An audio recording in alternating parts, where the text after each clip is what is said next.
is Michael and I come to High Oakham Primary School, and my daddy is a police officer, and I like it when Joe Wicks is Scooby-Doo.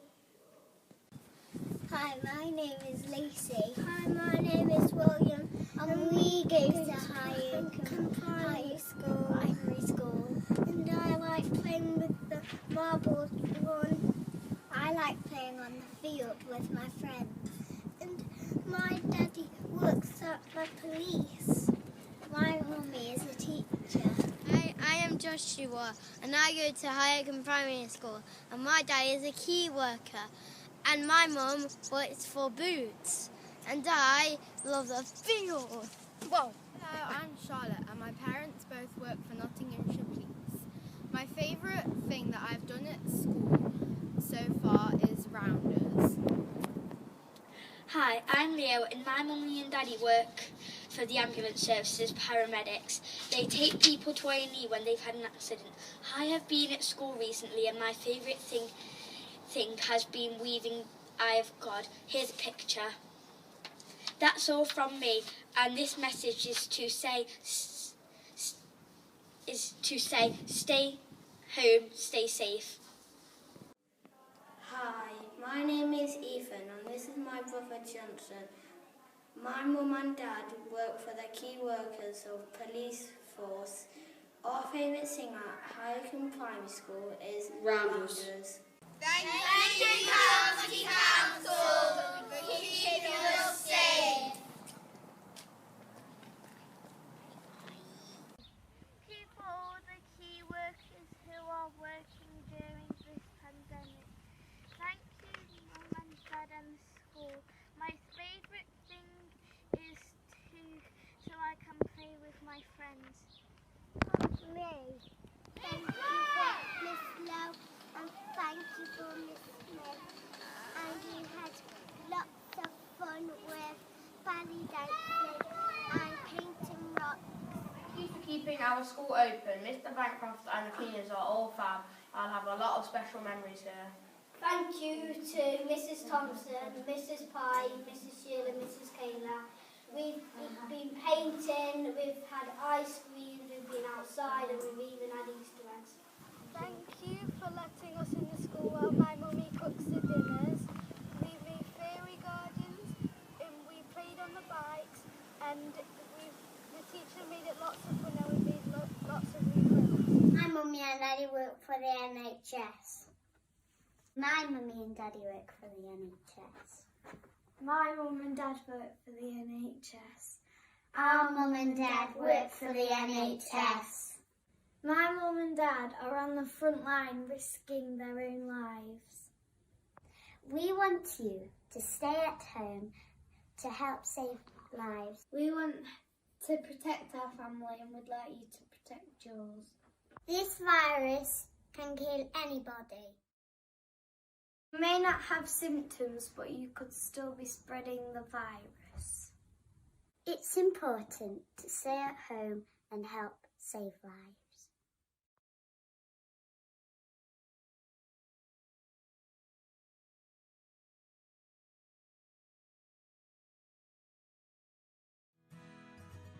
My son Josh recently turned 2. After we moved to the area, I needed to find a new nursery for him. A colleague mentioned that the Notts Help Yourself website had a list of approved childcare providers.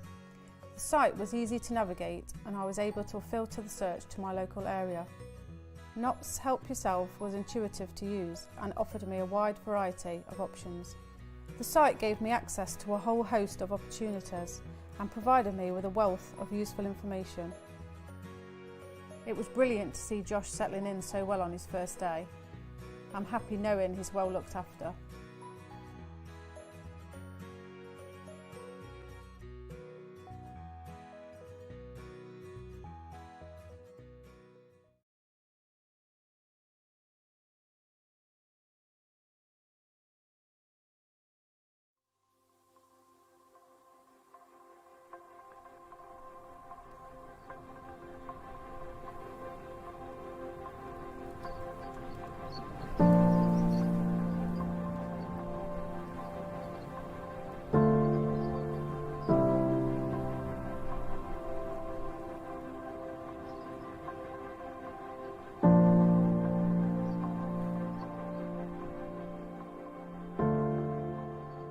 I like my job, and I've been a mental health nurse for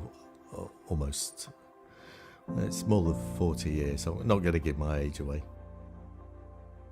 September last year, I was walking my dog and she happened to pick a fight with another dog. During that fight, I intervened and I was bitten by either of the dogs, I don't know which. As a consequence of that, I contracted sepsis with quite a virulent bacteria. Essentially went into shock, lots of organ failure, and the result of all that is what they call a quad amputation.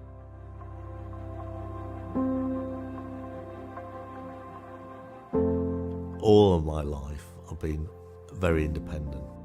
I never felt as if I'd lose it. I always just thought, and I still do, it's something you're constantly working towards. My wife's the gardener, not me. I used to do the heavy jobs. Yeah, the carer thing is quite important. I think the big thing for Anne has always been, if I know the help's there and how to access it, then that makes me feel better already. When I was considered to be medically fit, before I was actually discharged, this rather nice man called Nadeem turned up, and he explained that he was the hospital social worker. He explained the concept of social care. As soon as we started the assessment, it was obvious that we were also going in a direction. What makes me proud about working within the hospital setting is having the opportunity to work with hospital OTs, physiotherapists, doctors, working with the individual to meet that individual's need collectively. Crucially, the individual is the heart of the work that we do. The right services were put in place in a very caring way. Nadeem was the hub. Essentially, it did feel like a joined-up approach. I think Julian naturally is a confident man, and I think it was about trying to ensure that we harness that positivity that Julian has. The strategy offers us opportunity to work with individuals around their needs and promote their confidence and independence, and allows them structure and control to think about the services that they want and how they want to live independently within the community. All the services that I need have been provided and I feel well cared for.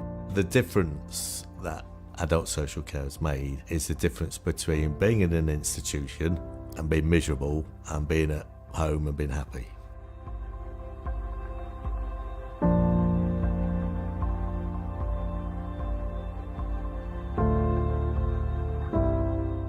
My life was a bit of a struggle. I've always wanted to do things like be out and about, meeting new people. Basically, my head was all over the place. I started working with Shane in May 2017. His social worker in the transitions team referred him to the Knots Enabling Service. I know that Knots Enabling Service have changed Shane's pathway for the better. His social worker told me that he was planning to commission 2 days of day services for Shane. And now what we have is someone who's happy with their life, working hard, getting paid, and for those other 5 days a week not being.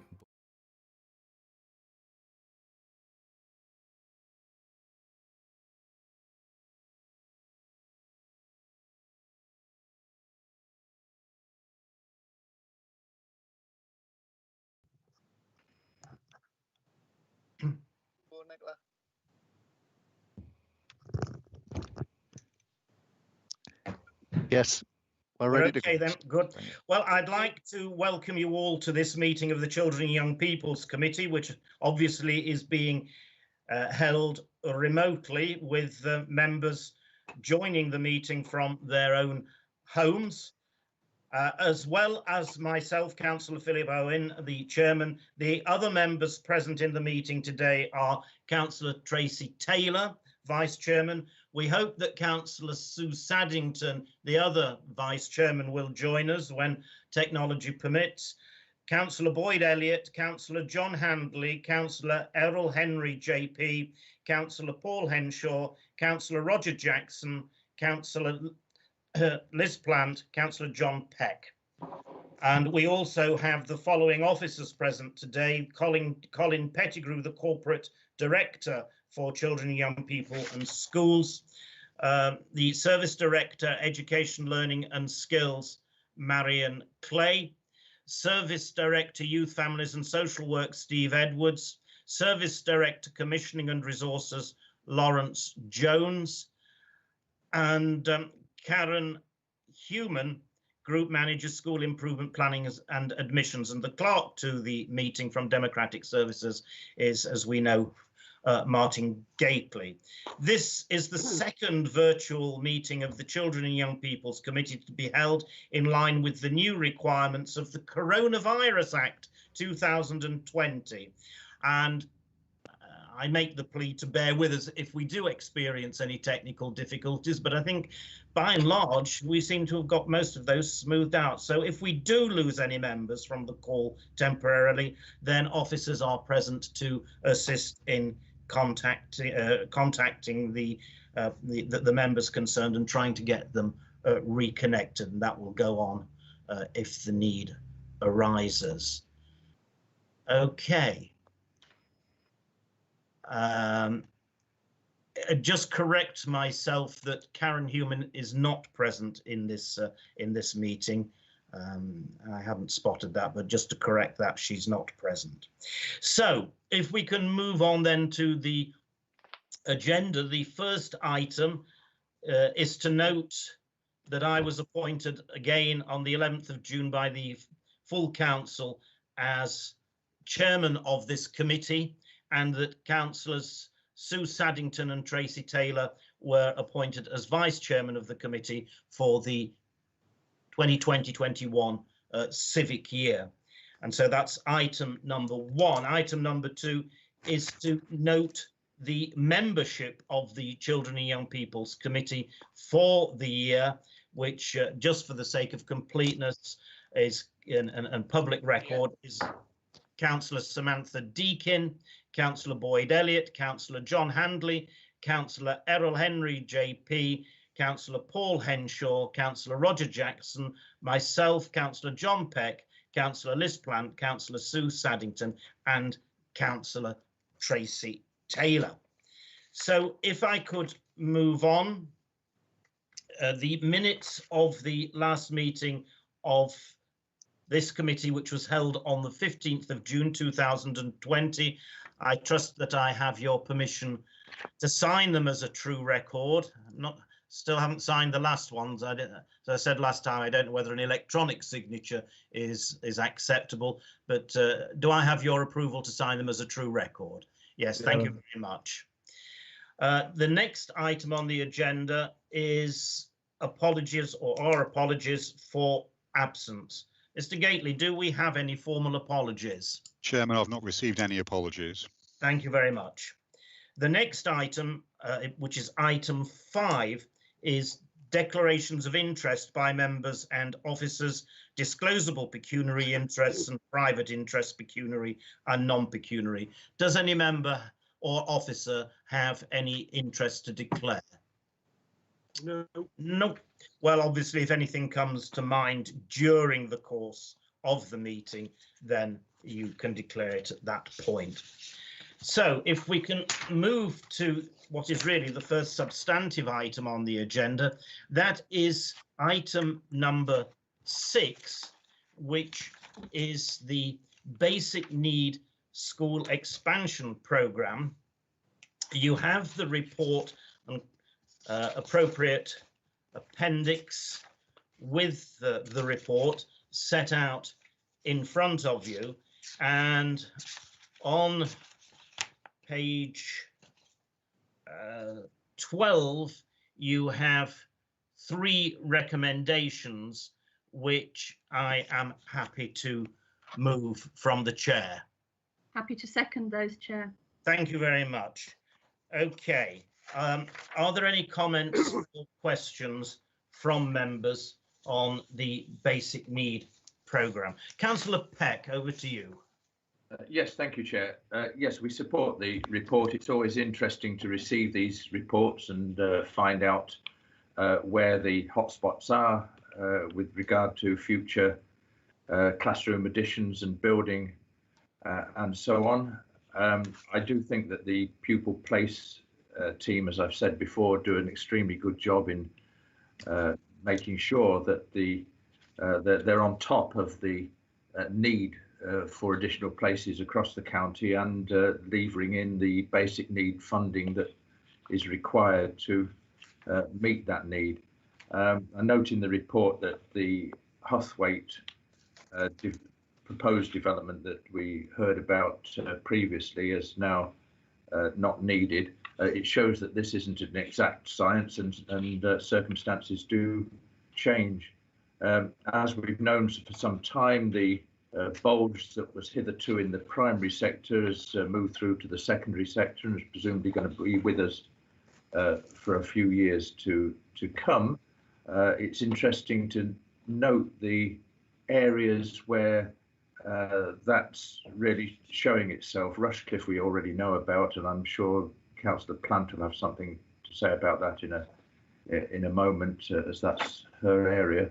But interestingly, Worksop as well, not only because of the building, but because it shows that where schools turn around and become more popular, whereas hitherto they might not have been, that does ensure that children go to their local school rather than seeking places elsewhere. But overall, it's an interesting report, good report, and one we're happy to support. Thank you. Councillor Plant, did you indicate? You're muted. I'm muted. Yes, can you hear me? Yes, can now. Thank you. Okay. Yes, thank you, Chair. Thank you. Mine's just a question, really. I mean, in the appendix, the possibility of a new school at Ladybrae Primary School is mentioned, but if policy, and I can't remember whether it was the beginning of this year or the end of last year, a report came to the policy committee about a feasibility study for a possible new Ladybrae Primary School and a third West Bridgewood Secondary School. And the feasibility study for that was agreed at great cost. It was a huge amount of money, which I cannot remember what it was. So I'm just wondering why that is not mentioned at all in the appendix. And again, when that was agreed, the feasibility study for I assume both schools would be coming back, would actually be done and come back sometime in September. So I'm just wondering where that is in terms of this report. Thank you. Okay. Any other member want to ask a question or make a comment before I ask Marion Clay to respond? No. Marion, do you want to say anything at this stage? Yes. This is the basic need report, which is primarily about the spending of the £16 million. I think it's 16 million point, not 100,000 for the 2021. And it primarily focuses on how that money will be spent and as outlined for you in the report. With regard to the feasibility, that is being undertaken. This very much sits with our property colleagues just now. The feasibility is being carried out to identify land and site for a possible rebuild of Ladybrae and a possible third school at West Bridgeford. So all that work is being undertaken. Now, I haven't got the detail as to what extent there's been any delay with regard to the current pandemic. I don't know. I don't think significant, but I can't believe it hasn't had a little bit of an impact. But the work is continuing. What this report does is what Councillor Peck suggested. It ensures that we have the places where they are required, when they are required. And that's the purpose of this particular report. Thank you very much. Thank you, members, for your comments and I think by and large your support. As you point out, Councillor Peck, it's not an exact science. Some people would say pupil place planning is a dark art rather than a science. But what I think these reports do demonstrate is that it's a changing landscape all the time, that when we think pressure may be building up in one area and we start to make arrangements, then that can change. And that's shown classically in Huthwaite, where in fact the extra places won't be needed because of the actions of Ashfield District Council and their local plan. Originally, they had intended, I believe, to have a significant amount of new build in the area, the Huthwaite area, and that has been changed. And so we've had to modify our plans accordingly. I haven't got an update, Councillor Plant, from property in terms of reporting back in September. I suspect that now will be a little bit ambitious in view of what has happened, but we are anxious to progress that third secondary school in the West Bridgeford area to support the West Bridgeford pupil place planning because we think it's absolutely necessary, as indeed we are keen to do something as far as Lady Bay School is concerned, which, as you will be aware, does need replacement, or certainly a lot of work to be done. So with those few comments, can I have a show of hands? All those in favour of the recommendations, would you please show? Thank you very much. No one is against because you've all voted in favour, so that is unanimous, and thank you very much for that.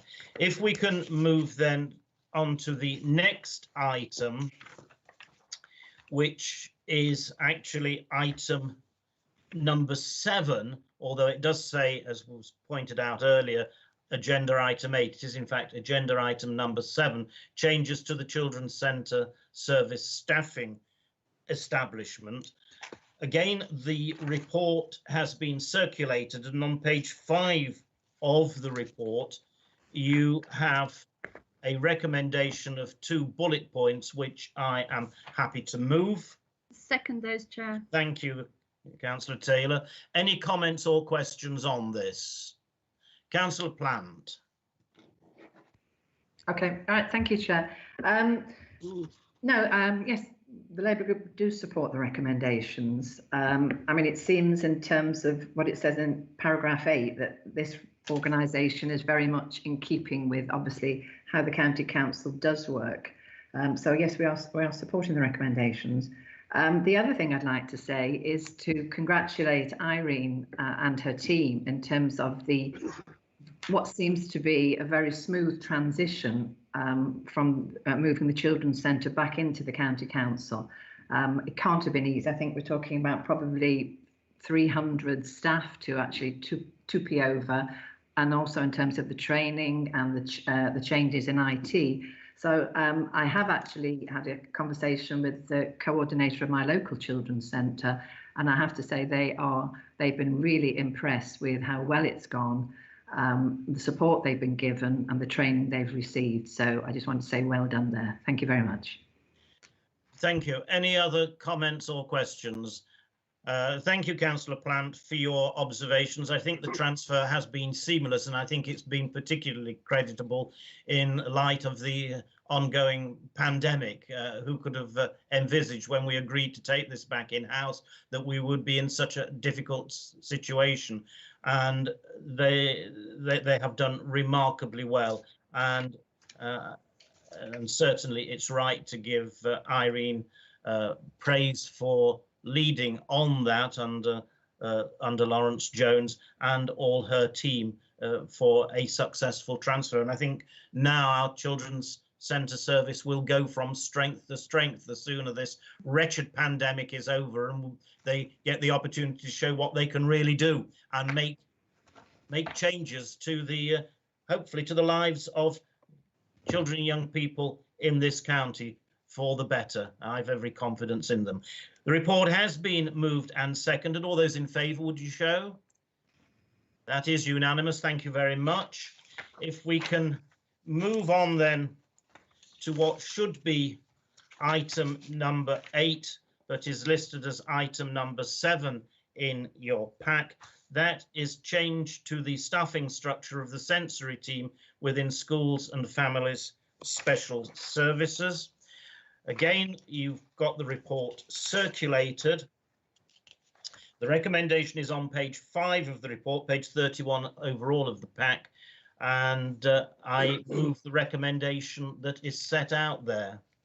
Second those, Chair. Thank you. Any comments or questions?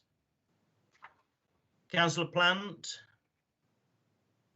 No, just to say, obviously, we do support the recommendations. I mean, I think it is concerning, obviously, how difficult it is to get a trained teaching assistant for both these services, really. And in terms of what it says on paragraph 8, that there are obviously pupils in schools who have equipment that they can't use for weeks rather than days. That also obviously isn't good enough. And in terms of, you know, at least if we get a technician, that will improve, obviously, well, it will improve the service for those pupils. But I suppose I'm just concerned going forward that it mentioned at the beginning, I think also, that there are vacancies of 2.1 teachers of the deaf, and I'm wondering, I'm assuming that is it as difficult to get teachers for the deaf as it is obviously to get teaching assistants, and what, if anything, we can actually do to improve on that. Thank you. Thank you. Any other, Councillor Peck? Yeah, just picking up on the point Councillor Plant raised there about the equipment and its lack of availability when it packs up and requires repair. Don't we? Can I ask one of the officers? Don't we have spares? Knowing that this happens, we wouldn't really want these children to be without what is an essential piece of equipment for, as the report implies, substantial lengths of time. So don't we have backup spares that are available? And if we don't, should we not make sure that we've got sufficient spare equipment?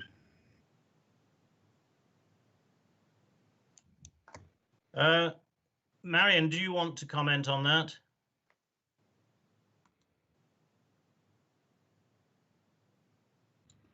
Councillor Owen, can you repeat that for me, please?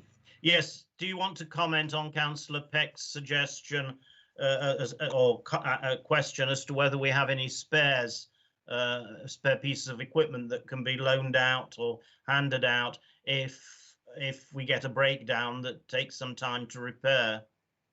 I would need to follow that up. I wouldn't like to comment. Can I just follow that up and get back to Councillor Peck? Yes, of course. Yes. Thank you. Yeah. Thanks. Okay. Thank you. Yeah. With those comments, clearly it is difficult to recruit these sort of specialist teachers and support workers, and I think that's training that's needs to be dealt with at a national level. If we continue to find difficulty in recruiting, we will have to look at what we can do, as we have done with hard to recruit social workers, whether we need to pay market supplements or whatever. But I don't think it's at that stage at this point.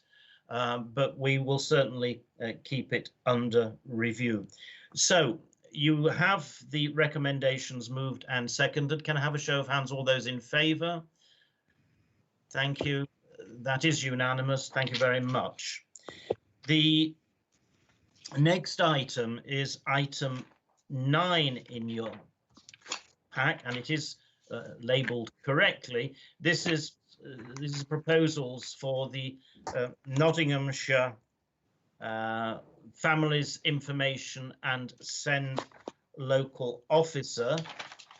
Again, you have the report in front of you, and you have a recommendation at the bottom of page 37 overall, page 5 of the report, the recommendation, which I'm happy to move.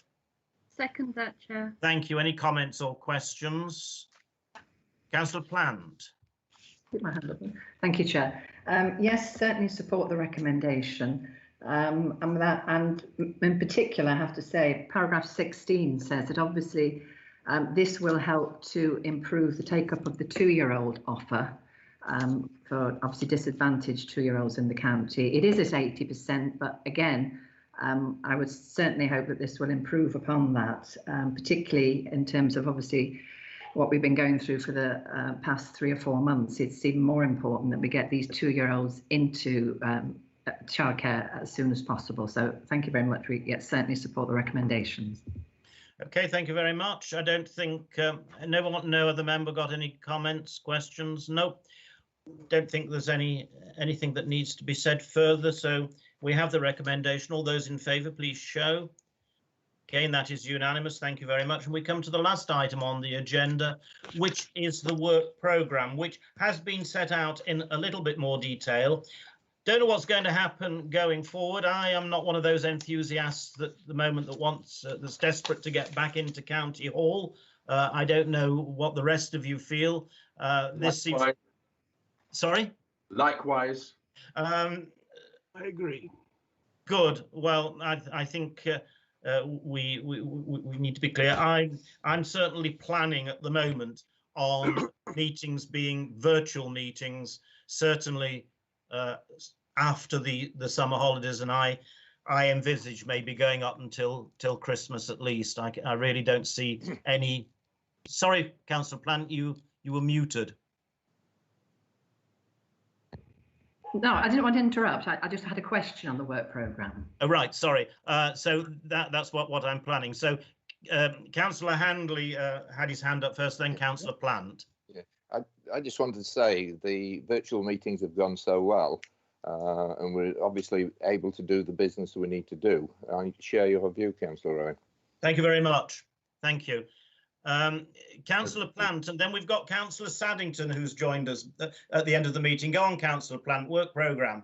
Thank you. Yeah, just a question really. I mean, I know it's difficult in terms of, you know, what's on the programme at the moment, but I know we have the COVID-19 committee that's set up, but I'm asking really, will we be having a report coming to the CYP in terms of obviously the huge impact that COVID-19 has had across all aspects of the Children and Young People's Committee, really, schools in terms of the impact of, you know, some pupils being out of school for nearly 6 months, and obviously those that haven't had the IT equipment to do any work at home, the impact on children's social care in terms of well, the hidden harm that we don't know about.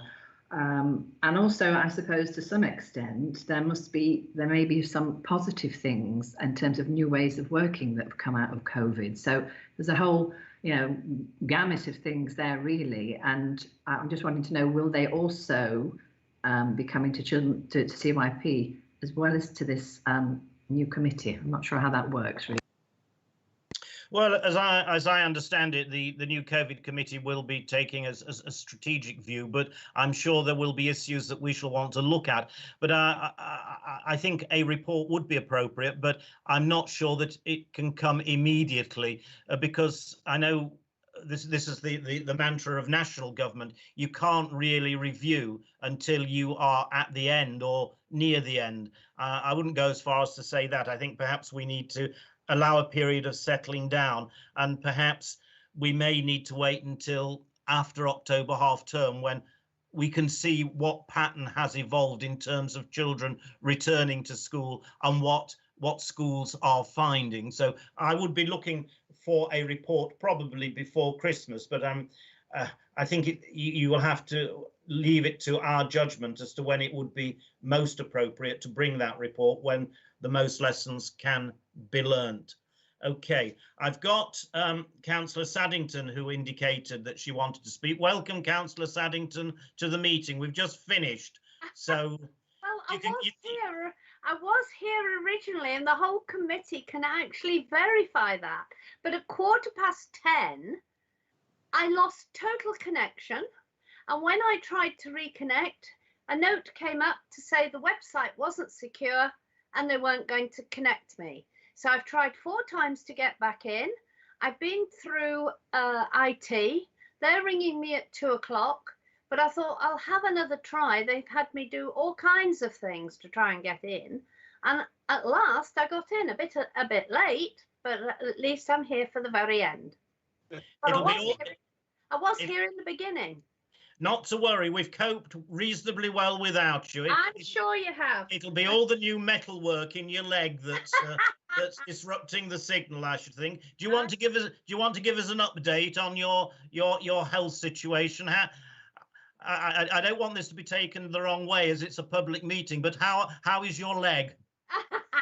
Well, the operation was done. He tells me it was a success. It's about a 10-inch cut, I would think, down my leg. I came out on Saturday. Yours is bigger than mine, then. Yeah. I came out Saturday afternoon, and I'm really just taking it slowly. I've been up since 2 o'clock because the pain was excruciating this morning. But I'm taking it from you that it will eventually go. Oh, you can rest assured that it will. Get a bit more morphine down your neck. That'll solve it. I think that's what I'm going to do. But I did that just before the physios came the other morning. I didn't know whether I was here, there, or anywhere. So I've decided that I'll have the other tablets they've given me and morphine when I need to do. So I may take morphine and see how I go. Sorry anyway about the meeting. No, that's one of those things. Councillor Taylor, you indicated, and then Corporate Director. Thank you, Chair. It was partly picking up on Councillor Plant's question and looking forward on the programme to November. I note in there that we've got items listed for the Safeguarding Partnership and things like tackling emerging threats. So I suppose it was just to give early reassurance. We had stepped up the frequency of meetings for the partnership because of COVID. So one of the subcommittees or subgroups was meeting every 2 weeks. So we stepped that up quite a lot. And Lawrence may want to comment, I don't know. But these sorts of things about impact are being discussed there regularly. And I note that the annual report is coming to the November meeting. Now, that might mean that it doesn't touch on COVID things because the annual report will probably only run spring last year to spring this year. But certainly it's being tackled, it's being talked about constantly, and I would think that that would then feed into other information that we get at this committee. So if that helps you, there are a few work streams running through the partnership about impact on education, extra scrutiny of vulnerable children when they're not visible in schools and things like that. So I know that doesn't fully answer your question, but it might provide early reassurance that they are all constantly being watched. Thank you for that. Corporate Director. Thank you, Councillor Owen. Councillor Owen, you'll recall that when we were reviewing the forward plan for Children and Young People's Committee to ensure that if we did meet virtually, we'd meet for the very urgent agenda items that required a decision, as we have done today. Some agenda items were deferred, one of those being the update on the recommendation of the independent inquiry into child sexual abuse, which should have come in June, which we agreed we would defer until September because it was impacted by the COVID. That doesn't appear to be on the forward plan, but I would suspect that you still want to hear a report on that in September. Yes, indeed. I hadn't spotted that it hadn't been included. We very much want that to be on the September programme so that we are fully up to date with the situation. Thank you very much. As far as I'm concerned, the agendas will, from now on, I hope, be much more back to normal type agendas, because I think we've shown that we can operate this system reasonably well without too many problems, and we just carry on with the normal business as we would if we were meeting in person. Any final comments, or are we all happy? Well, in that case, can I wish you a pleasant summer? I don't know whether anybody's getting away. I should have been starting a cruise around Scandinavia in a week's time, which, needless to say, I'm not doing now. It'll be a cruise round the block in Nuttall once again. But yeah, those of you that are going on holiday, I hope you have a pleasant time, and see you all in September, all being well. And hopefully things will be getting a lot better by then. And they might even have got a vaccine that they can use. So, bye-bye from me. Bye. Thank you. Bye.